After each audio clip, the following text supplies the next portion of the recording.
Bonjour à toi, bon peuple de Dieu.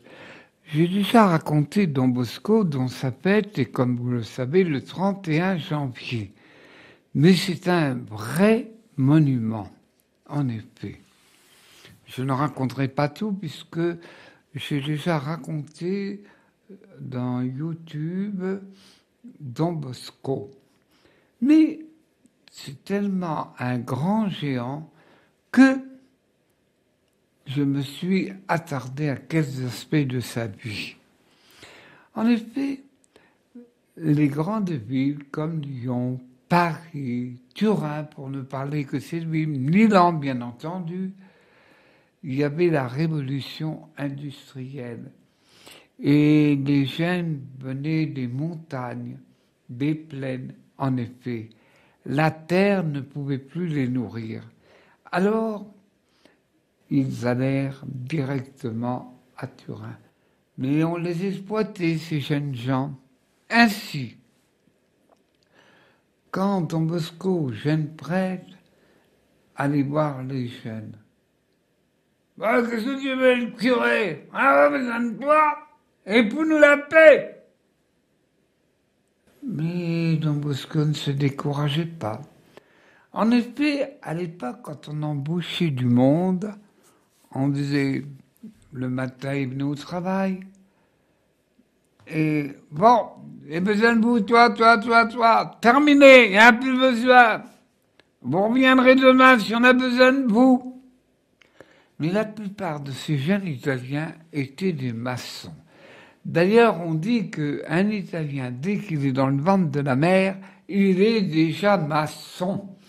Aussi, là, Don Bosco a eu un mal. C'était la jeunesse abandonnée par elle-même et les plus grands leur donnaient les vices, les vices. Et voyant Don Bosco abandonné, mais il attendait un événement. Et c'est plus la rencontre d'un enfant qui voulait voir ce qui s'est passé dans une église. Il n'y avait jamais mis les pieds. Et le sacristain de l'époque, tu sais jamais à la veine, monsieur l'abbé? Bah non! Et qu'est-ce que nous fous dans une église? Écoute! J'ai entendu le jeune prêtre Bosco entendu. Mais mon ami, c'est un de mes amis. Avec vous avez des drôles de relations, vous. C'est un moins que rien, un voyou et tout. Allez me le chercher. Et ce jeune était étonné, on l'avait chassé, après on le rappelle. Et voilà qu'il rencontre ce jeune abbé. Et comment t'appelles-tu? Barthélemy Carelli. Oh, tes parents, ils sont morts. Et je suis venu à Turin. Et là, aussi, vas-tu au catéchisme? Non, je suis trop grand. Et les petits se moquent de moi. Mais tu sais lire? Tu sais écrire? Non. Tu sais siffler? Alors, le gel disparut. Eh bien, tu veux que je t'apprenne? Oh oui, monsieur l'abbé. Oh oui, monsieur l'abbé. Eh bien, on va commencer à faire le signe de croix. Et après avoir célébré les saints mystères de la messe, on continue à parler. Et il lui dit, écoute, tu vas aller voir des copains. Oh oui, tu m'en amèneras. Oh, bonjour, monsieur l'abbé. Et dimanche suivant, voilà, 4 de mes copains. Et c'est comme ça qu'est commencée l'œuvre de Don Bosco, qu'on appelle l'œuvre des Salésiens. Mais aussi, il y a eu beaucoup d'épreuves dans cette ville de Turin. Un jour, Jean Bosco s'est fait tabasser par des voyous, des Vaudois et tout. Et il va voir le médecin pour lui panser ses blessures. Ah! Il faut bien qu'on vous donne du travail, monsieur le médecin. Oh, vous inquiétez pas. Il y a le choléra dans la ville et il n'y a pas d'hygiène. Vous allez voir. Et 15 jours après, il y a eu une maladie épouvantable. À cette époque du 19e siècle, beaucoup de pays eurent à subir cette calamité. En effet, il manquait beaucoup d'hygiène.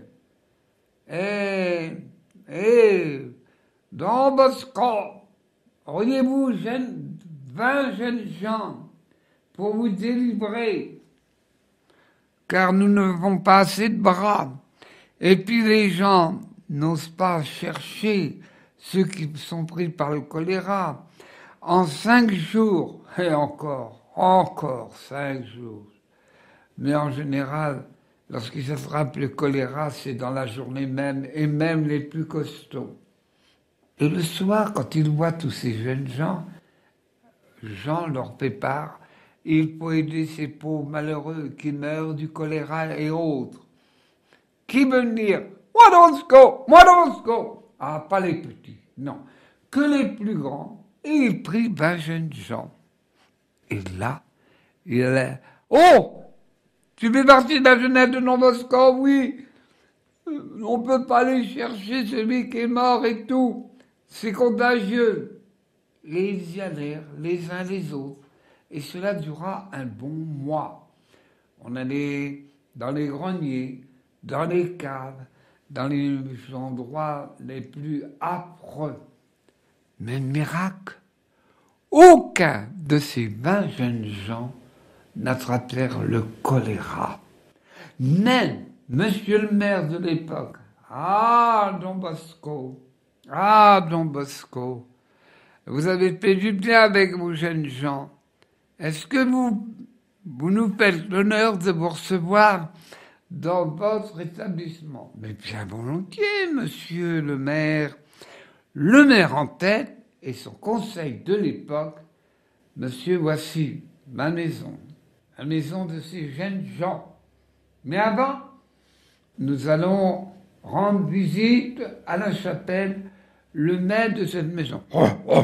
Bon, c'était déjà à l'époque de l'anticléricalisme qui régnait déjà dans la ville et dans la province du Piémont. Mais voilà, Don Bosco avait le don des songes. Dieu lui parlait à travers les songes. Et voilà, quand une nuit, il rêva, parce que je fais une différence entre le rêve et le songe. Le rêve, c'est plus ou moins un cauchemar où il y a des choses de la vie qui se reviennent, mais le songe, non, c'est envoyé par Dieu. Ah bon? Eh bien, lisez Joseph et ses 11 frères, vous verrez bien. Et vous lisez Don Bosco, c'est encore mieux. Et là, en Argentine, l'évêque avait, déjà sa renommée était grande, avait appelé Don Bosco, pouvez-vous envoyer quelques-uns de vos prêtres? Ah, mais j'ai eu ce songe de la Patagonie. Ah oui, et lorsqu'il fit une conférence à Lyon, parce qu'il passa dans la France, Patagonie, et il fit une conférence sur cette région inconnue, au sud de l'Argentine. Il fit des descriptions du peuple, du paysage, des mentalités, des mœurs. Et ces conférenciers écoutaient, ces gens de la haute, comme on dit, mais où il a appris ça? Il a été.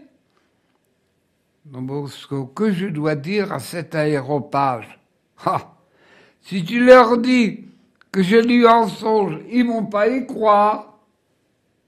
Et il envoya un de ces jeunes galieros qui avait une énergie et il évangélisa avec quelques-uns de ses prêtres.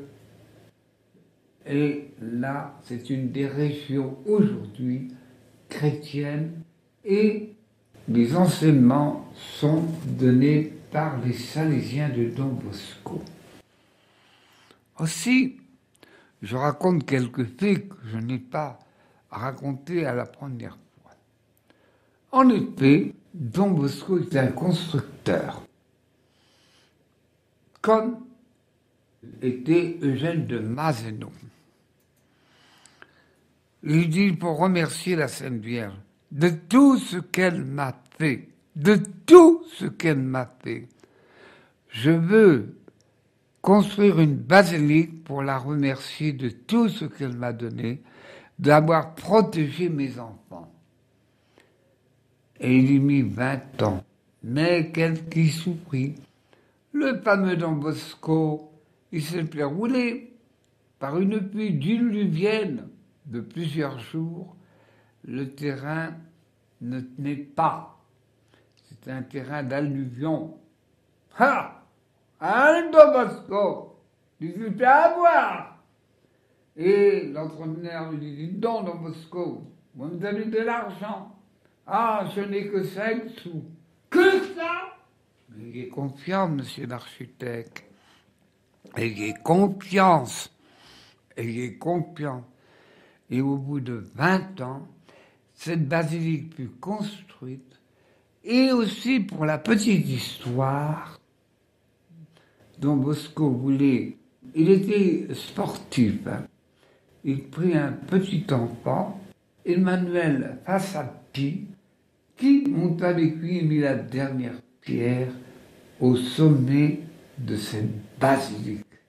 Si un jour vous allez à Turin, n'hésitez pas, une beauté, construit avec les dons, construit avec les prières. Ah, quelle beauté, quelle beauté. Oh, mais les Italiens, pour ne pas oublier, ce sont des gens constructeurs. D'ailleurs, c'est eux qui ont restauré la mosaïque de Notre-Dame de la Bonne Mère et aussi les mosaïques de Notre-Dame de Fourvière. Vous voyez à peu près, l'Europe existait avant que Bruxelles n'ait commencé. Et aussi, il y a un passage de Don Bosco. Et le pape Léon XIII de l'époque lui a demandé, à Paris, ils ont le Sacré-Cœur. Et nous, dans la ville éternelle, Rome, nous n'avons pas. Don Bosco. Oh, Saint-Père, je suis usé. Ah, Don Bosco, je suis âgé plus que vous de 6 ans. Et Don Bosco comprit qu'il fallait obéir au pape. Et il alla à Paris. Il alla passer par Nice. Et les voyages, c'était pas comme nous aujourd'hui avec les TGV et les avions. Hein. Il passa à Nice. Il passa à Marseille. Ça va de soi. Il passa par Lyon. Il guérit même un enfant paralysé qui s'appelle Gaston Courtois. Et il passa aussi à Paris. Mais Don Bosco était tellement connu, que les rues étaient pleines à craquer. Un exemple, quand il alla à Notre-Dame de la Réconciliation, aussi, là, il devait célébrer la messe le matin. Il y avait un monde épouvantable. C'est à peine si vous passez. La foule était compacte. Il fallait enlever les bancs, l'échelle pour que le plus de monde puisse avoir de place. Et il y en avait dehors. Aussi, il alla à une grande église, Saint-Sulpice. Partout où il passait, il eut un succès. Et même, les gens voulaient le voir, une bénédiction. Mais les gens généreux donnèrent à Don Bosco. D'ailleurs, on l'appelait pour faire des miracles. Jamais il ne s'est vanté, voyez, c'est grâce à moi que je fais un miracle. Non! À allez prier la Madone, comme disent les Italiens. Allez prier la Madone, Notre-Dame auxiliatrice. Mais parmi les rencontres, une est restée célèbre. Un grand écrivain qui a écrit entre autres Les Misérables, un chef-d'œuvre littéraire et en fait une belle réalité à travers ce roman. Et voilà que ce grand écrivain alla voir Don Bosco. Il était entré dans un âge sérieux. Et même ses collègues leur disaient « Ah, le voilà qui délire, le voilà qui rentre en religion, il n'y a pas de chose à faire !» Et aussi il alla voir Don Bosco. Il eut un entretien et on devine à peu près ce qu'ils sont dit. « Ah, Don Bosco, j'ai bien entendu parler de vous. Même nous les Français, on vous dit le Saint-Vincent italien. Mais Don Bosco, je ne crois pas au ciel. Mais monsieur, pensez à votre vie éternelle, à le ciel. » L'entretien est plus court car il y avait tellement de monde, les uns après les autres, qui avaient une queue épouvantable. Et il revient 8 jours après. Et il dit, Don Bosco, j'ai compris. J'ai retrouvé la foi de mon enfance. Il lui donna sa carte de visite. Victor Hugo. Ah, bien sûr, on ne le dit pas, mais moi je vous le dis. C'est là où quand on connaît les histoires. Aussi, il faut que je vous dise cette chose. Don Bosco avait le don des miracles. Il revenait d'une mission dans la province du Piémont, dont Turin est la capitale. Et là, il dit à un de ses successeurs, il dit, « Tu veilles bien sur mes enfants, il y en a un qui va mourir. » Jeudi, tout le monde va bien. Vendredi, et puis le samedi, un petit gars, Jean il s'appelait, et on lui dit, il y a un petit gars, demi-pensionnaire qui est mort. Don Bosco étant revenu de la mission, il court et peut dire, eh, qu'est-ce que vous voulez, le curé? Il est mort, qu'est-ce que vous voulez faire de plus? Don Bosco monte à 4 à 4 les escaliers et il vit, comme c'était la coutume à l'époque, les gens priaient et veillaient sur ce mort. Don Bosco leur dit, sortez. Et là, il était bien mort. Charles, réveille-toi. Charles, réveille-toi. Charles, réveille-toi. Oh, Don Bosco! Oh, Don Bosco! C'est vous! Oh, je me voyais. Les démons venaient me prendre et une belle dame apparut, elle dit, non! Ce n'est pas son heure. Don Bosco, je voudrais me confesser. En effet, il avait caché un gros péché. Et là, il le confessa. Don Bosco lui donna le pardon des péchés et lui dit, maintenant, te voilà en paix avec Dieu. Mais, veux-tu rester avec nous? Oh non, Don Bosco. Oh non, Don Bosco. J'ai vu la belle dame. Je voudrais tellement la revoir. Il vécut encore 2 heures et lorsque Don Bosco lui ferma les yeux, son visage était radieux. Comme quoi, je ne fais pas de commentaire, comme quoi, lorsque l'heure arrivera pour aller dans un autre monde, il y a le monde du ciel et il y a le monde de l'enfer. Il faut bien choisir, hein. Mais pour choisir, demandez le secours à la Sainte Vierge. Demandez le secours à la Sainte Vierge. Oh, Don Bosco, interminable. Il y a plus de 500 pages racontées de Don Bosco. Et je ne peux pas tout dire, car la mémoire me fait défaut. Mais Don Bosco, né en 1815, pour vous situer l'histoire de la chute de Napoléon, et il était rappelé en 1888. Avant de mourir, il était atteint d'une maladie, ne pouvait plus se débarrasser. Et c'était la coutume, on allait voir celui qui se mourait, c'était dans la coutume, et c'est pas mauvais. Bon. Et ses enfants dépulèrent et dirent, je vous donne la bénédiction.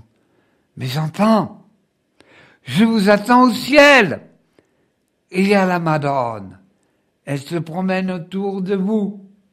Et voilà que Don Bosco fut rappelé à Dieu le 31 janvier 1888. Oh, quelle belle histoire. À rêver, mais aussi à nous encourager.